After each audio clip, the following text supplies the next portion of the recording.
Maintenant, on va arriver à l'émerveillement et j'espère à la démonstration de pourquoi. Ah ouais. Il faut joindre le geste à la parole. Hein. Je vais tout mouiller.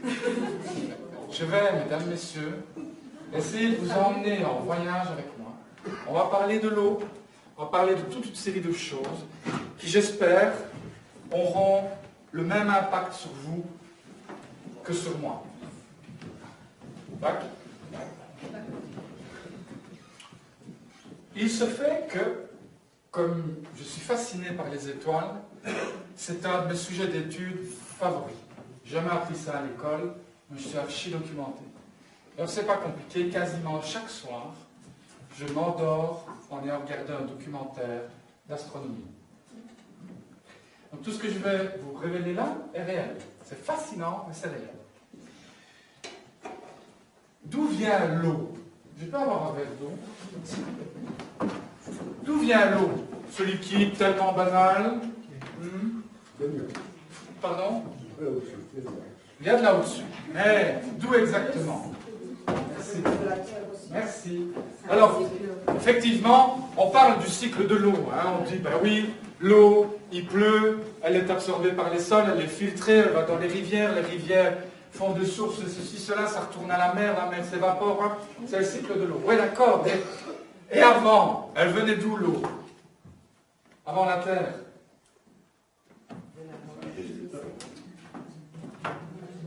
Il y a 13,7 milliards d'années. A eu lieu un événement extraordinaire. Le Big Bang. Notre naissance, à nous tous, il y a 13,7 milliards d'années. Sans ça, on n'est pas là. Hein. Et il y a 13,7 milliards d'années, je vais vous montrer ce que c'est un millionième de seconde, au cas où. Millionième de seconde. Il y a 13,7 milliards d'années, en un millionième, de millionième, de millionième, de millionième, de millionième, de millionième de seconde, la taille de l'univers est passée de celle d'un atome à celle d'une galaxie.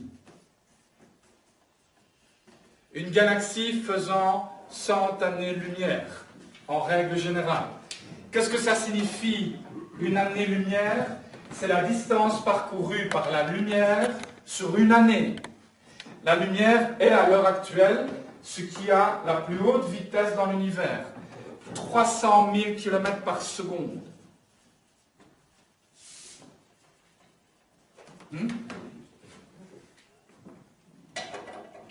7 fois le tour de la Terre toutes les secondes.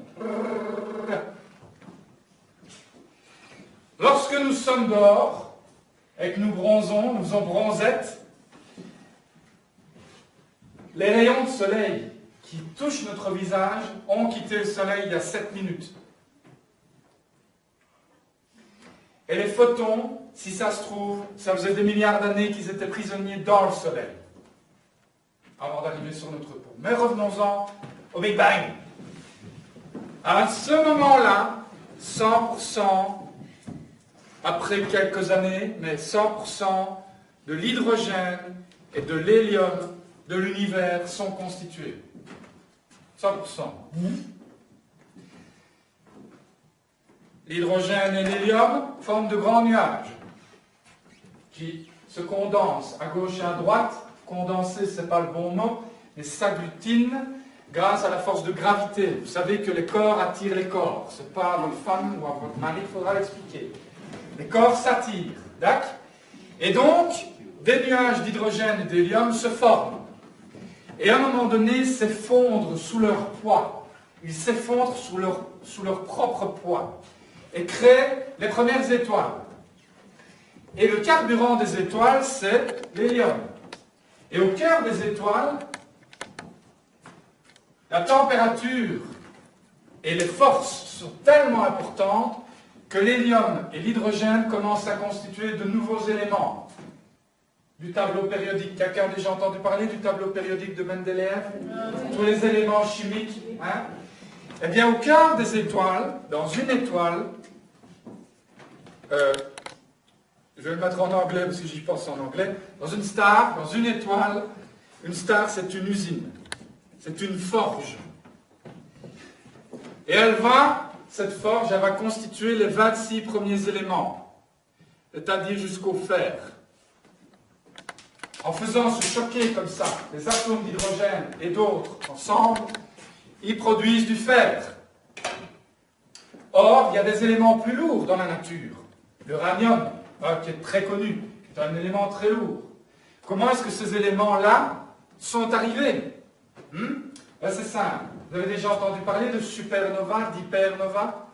Supernova, c'est quoi? C'est une étoile qui a épuisé tout son carburant, qui s'effondre en une fraction de seconde. Le Soleil pourrait, il ne va pas, lui il ne va pas, il ne fait pas partie de cette famille-là, mais une étoile comme le Soleil, qui contient 1 million de fois la Terre, un Soleil, pour avoir une idée, le Soleil peut s'effondrer en une fraction de seconde en un point qui tiendrait dans ceci. Et la densité est telle là que ça pèse des milliards de milliards de milliards de tonnes dans une main, tellement que c'est compacté. Et des étoiles rebondissent et explosent littéralement. Et là, il y a une force tellement grande que tous les autres éléments du tableau de Mendeleïev sont créés. Alors vous allez me dire, mais qu'est-ce que tu nous casses les noisettes? On a vu, tu es fasciné, mais c'est bon, qu'est-ce que tu fais avec ta chimie? Attendez! L'eau, c'est quoi? H2O. Donc, l'hydrogène a été créé il y a environ 13,7 milliards d'années. L'oxygène a été créé au cœur d'une étoile. Donc, ceci, c'est des poussières d'étoiles, d'une certaine manière, des résidus d'étoiles. Mais c'est plus joli de dire poussière d'étoiles. Et donc, quand on prend une douche, quand on boit un coup bêtement comme ça, on ingurgite ce qui a pris 13,7 milliards d'années à être conçu. Des forces titanesques. En fait, ceci est une pure merveille dans l'univers. Nous, on tient ça pour compte, c'est normal. Hein. Ça, c'est une pure merveille. Question. À quoi est composé votre corps à 70%? Vous commencez à me voir arriver maintenant. J'ai la prétention de dire que tout le monde dans cette salle, tout le monde chez soi, devant son écran d'ordinateur, tous les êtres vivants, tous les êtres humains, tous les animaux, toutes les plantes, tout ce qui vit est extraordinaire.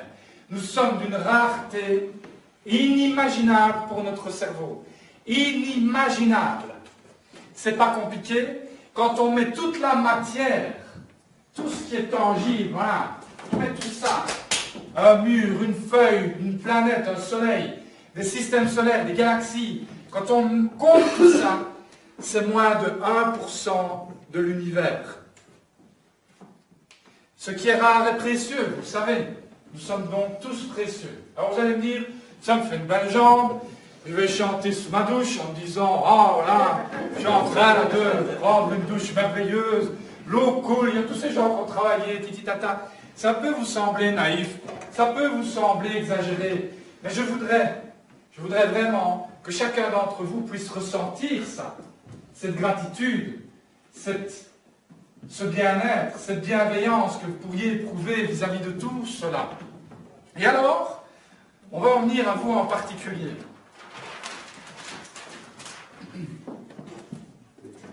Désolé, mais maintenant ça va chauffer.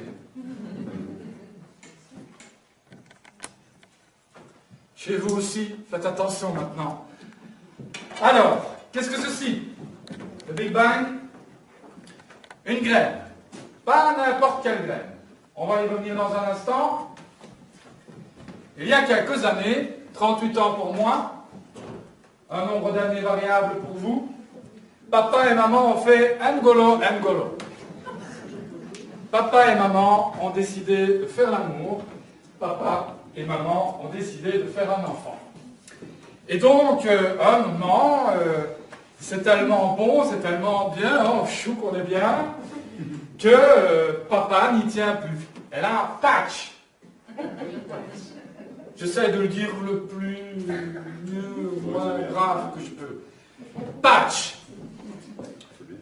Petit à la fois en passant, monsieur, 45 km/h. Je pense que c'est de là que vient l'expression tirer son coup. 45 km/h. Ce que vous devez savoir, c'est que dans une éjaculation humaine, il y a entre 300 et 400 millions de petits spermatozoïdes. Hein? Vous avez déjà vu, hein? Magnifique, hein?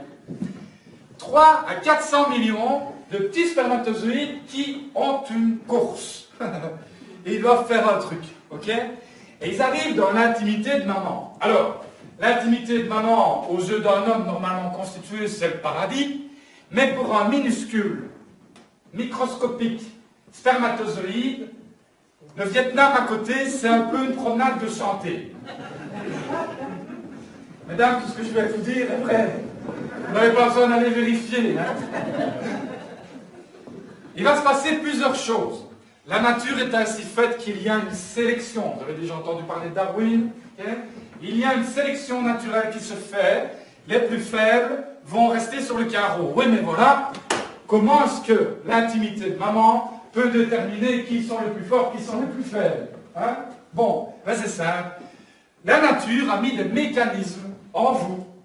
Et le premier mécanisme, ce sont des cils. Donc c'est un mécanisme assez simple, physique. Ce sont des cils qui battent. Des poils, si vous voulez. Hein? Mais ils battent pas vers l'intérieur pour faciliter le truc. Non, ils repoussent l'assaillant. Voilà! Qu'est-ce que c'est cette histoire? Et donc, les spermatozoïdes qui n'ont pas branché leur GPS, tout. Ils se prennent un cil en pleine face. Il faut vous imaginer, hein, c'est le cil pour le spermatozoïde, c'est tout le mur. Hein. Il arrive à fond de balle, hein, 45 km/h, n'oubliez pas. Okay. Donc déjà là, il y a des millions de laissés pour compte. Hein. C'est fini. Deuxième étape, le carouage américain. Ne riez pas. Encore une zone comme ça, un petit peu touffue. Et les bazars font comme ça.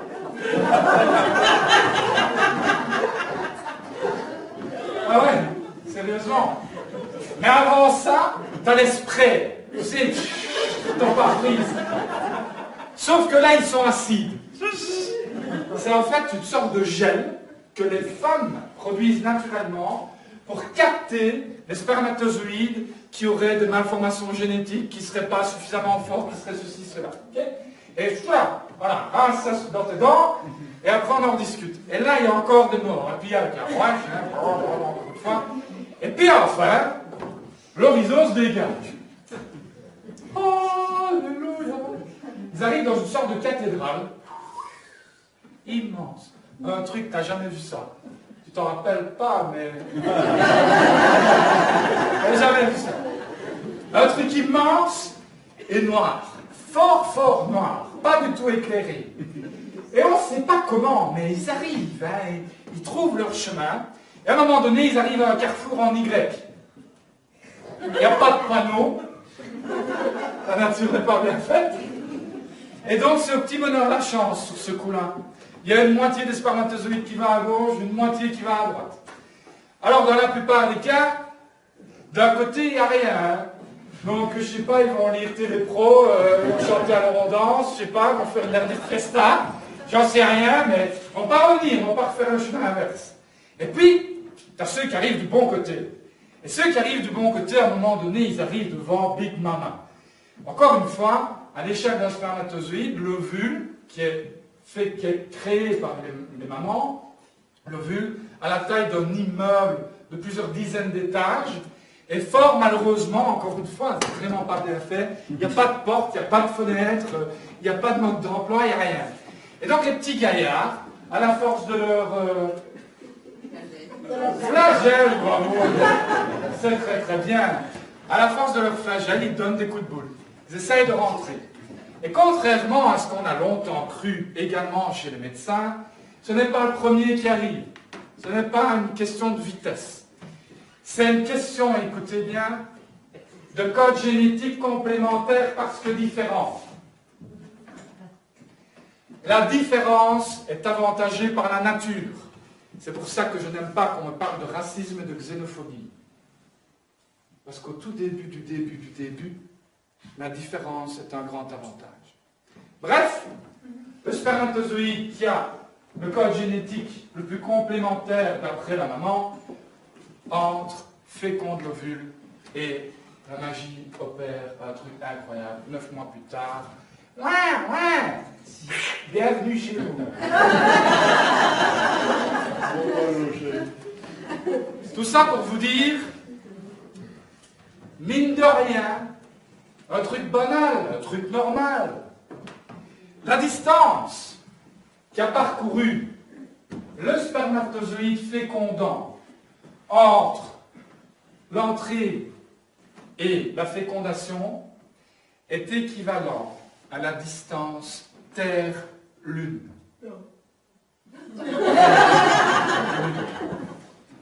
À la force du flagelle. Messieurs, défi pour ce soir. Surtout que le flagelle. Ouais, on ne dira rien. Alors, question. Le vainqueur d'une course où il y a 300-400 millions de concurrents. Es-tu quelqu'un de banal? Es-tu quelqu'un de normal? Ou es-tu quelqu'un d'extraordinairement incroyable? Extraordinairement incroyable. Vous imaginez si un jour il y avait un marathon improbable entre 300 millions de marathoniens, celui qui gagne, nom d'un chien, c'est un dieu. Vous connaissez quelqu'un qui a gagné cette course, hein? Vous avez gagné cette course. Et vous aussi, chez vous, vous avez gagné cette course. Et donc, il y a une graine de génie en vous. Ça, c'est une graine de génie. Elle est là. Il n'y a aucune discussion possible. N'importe qui peut entrer dans cette salle et me dire, Hulin, t'es qu'un charlatan, tu racontes n'importe quoi. Tout le monde n'a pas une graine de génie ici. Je vais dire, désolé monsieur, avec tout le respect que je vous dois, désolé madame, mais vous vous trompez. Tout le monde dans cette salle, tout le monde sur cette planète a la graine de génie. Mais, fais pas ci, fais pas ça, touche pas, range, arrête de dessiner un ciel vert. Hulin, apportez-moi votre journal de classe. Tu n'es qu'une fainéantise ambulante. Tu n'arriveras jamais à rien dans la vie. Arrête de rêver, c'est pas pour des gens comme nous. Vous êtes virés. Je te quitte. Je divorce. Maman, je te déteste. Papa, t'es ignoble. Et ainsi, l'air de rien, au cours de la vie, se constitue un bloc de béton qui empêche votre graine de génie de s'exprimer. Et votre graine de génie, vous savez qu'elle est là, c'est quand vous vous dites, et si c'était vrai, hein? Ça vous est tous déjà arrivé. Et si c'était vrai? Et si c'était possible? Allez, tu crois que ça peut marcher? Et puis, bam, bam, bam, bam, bam, bam, bam, bam, bam, bam, par cette jambe-là! Bam! Ouais, non. Trop risqué. Tout ce qu'on espère, Cathy, Caroline et moi, aujourd'hui, c'est pas d'avoir fait envoler le bloc de béton. C'est un travail que vous devrez faire vous-même.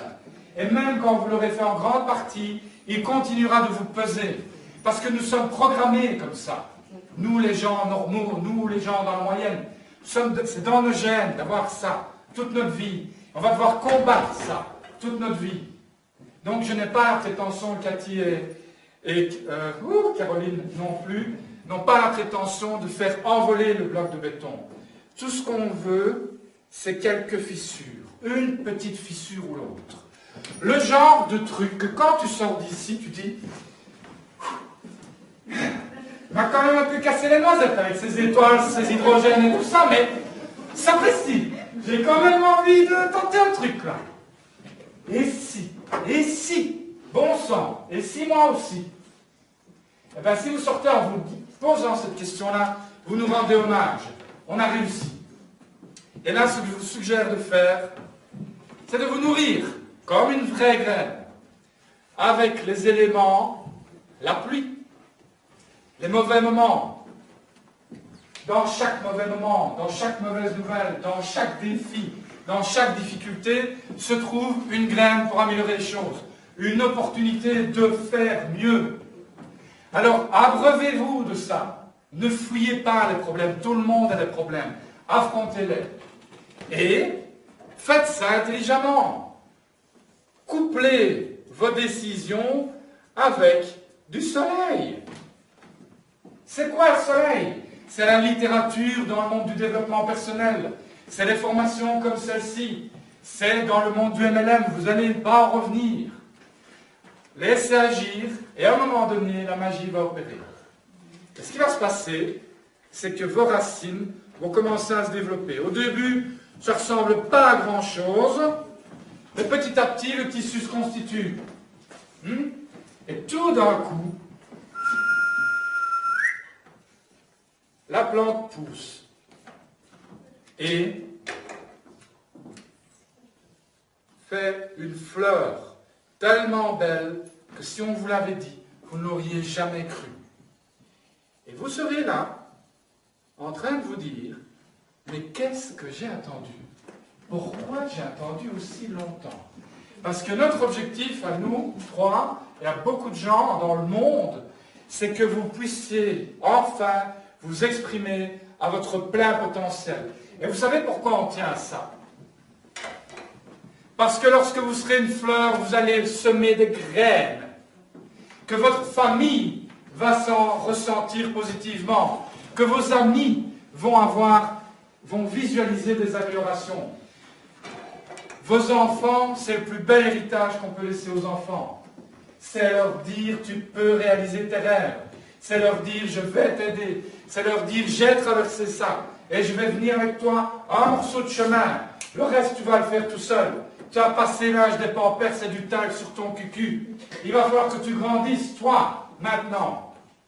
Et mesdames, messieurs, personne, ni maintenant, ni jamais, ne pourra m'enlever de l'esprit que vous allez y arriver si vous le décidez. Je vous remercie beaucoup pour votre attention.